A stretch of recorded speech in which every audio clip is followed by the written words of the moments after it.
It all began with a comment I didn't think twice about, a silly line tossed into the air like it meant nothing. We were curled up on the couch, midway through a Netflix binge, when he joked about how I always forgot to put the cap back on the toothpaste. Smirking, I shot back. Well, maybe I'll just move out. No more toothpaste wars then.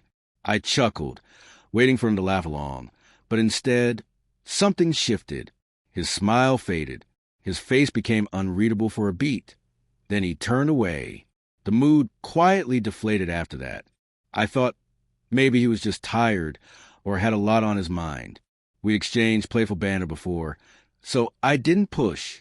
But that moment, it hung in the air like a shadow. When we finally got into bed that night, he turned away from me, his back a quiet wall. That wasn't normal for him. Still, I convinced myself it was nothing major. The next morning, he was already up dressed and sipping coffee at the kitchen table. He barely looked at me. I leaned in for a kiss, but he didn't lean back. "Everything okay?" I asked, my voice low, uncertainty creeping in.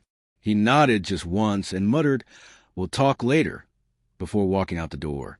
I let it go, still blind to the magnitude of what was unraveling. That evening, he didn't come home. I messaged him, no reply. I called, but it went straight to voicemail.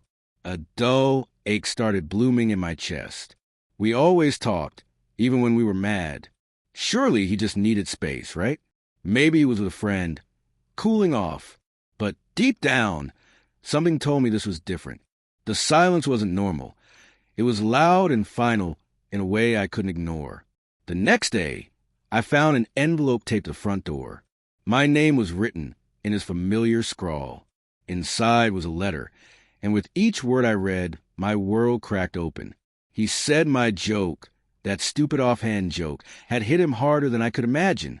He'd been hanging on, hoping for some sign that I still cared the way I once had.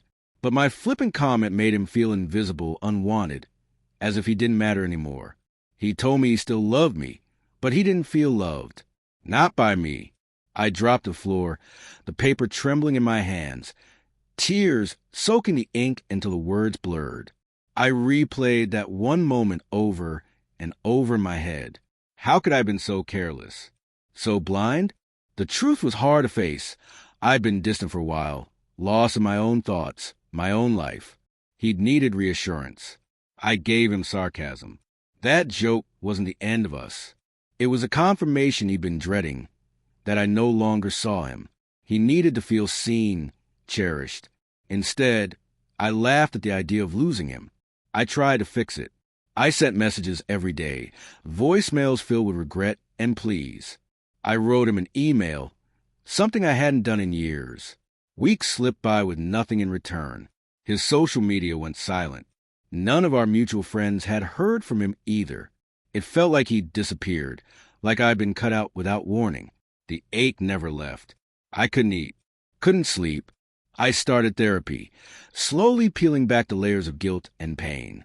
It helped me realize that his leaving didn't come from that single moment. It came from a pattern. My neglect, my failure to nurture what we had. Then, months later, a message lit up my phone from a number I didn't recognize. Just one sentence. "Hope you're okay." I froze. My hands trembled. Relief and heartache washed over me at once. Should I respond? Should I wait?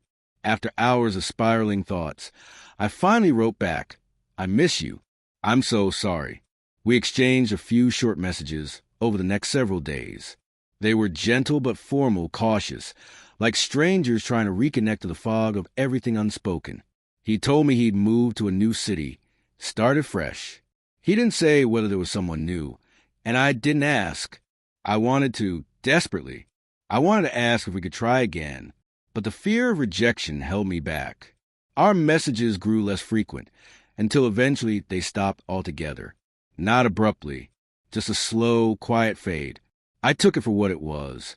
His quiet goodbye.